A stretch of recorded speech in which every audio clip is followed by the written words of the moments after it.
बात उस दिन की है जब कन्हैया मेरे राधा रानी को छोड़कर सारी गोपियों को छोड़कर चला जाता है। तो राधा रानी और सारी गोपियाँ विरह में क्या कहती हैं इस भजन के माध्यम से सुनिएगा। श्याम की दीवानी राधा, श्याम की दीवानी राधा, रात दिन रोती है। श्याम की दीवानी राधा, रात दिन रोती है। आजा मेरे सावराए जिंदगी अधूरी है। आजा मेरे सावराए जिंदगी अधूरी है।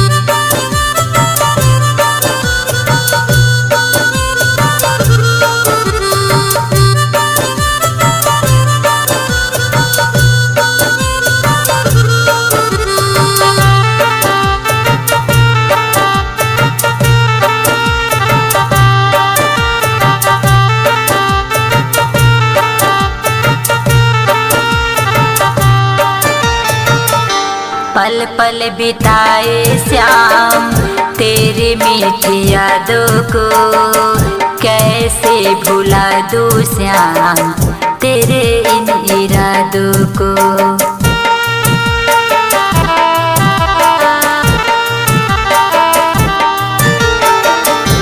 पल पल बिताए श्याम तेरी मीठी यादों को, कैसे भुला दूं श्याम तेरे इन इरादों को।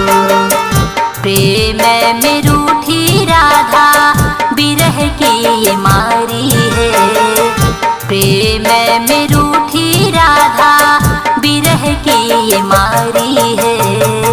आजा मेरे सावराए जिंदगी अधूरी है। आजा मेरे सावराए जिंदगी अधूरी है।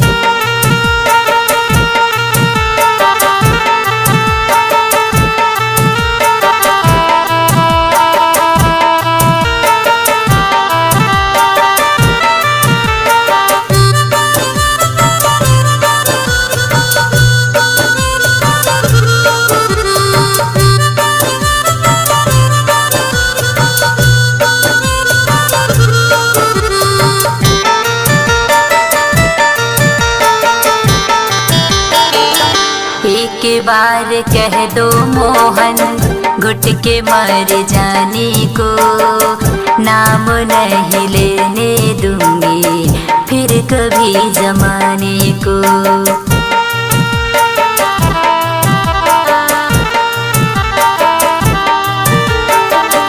एक बार कह दो मोहन घुट के मर जाने को, नाम नहीं लेने दूंगी फिर कभी जमाने को।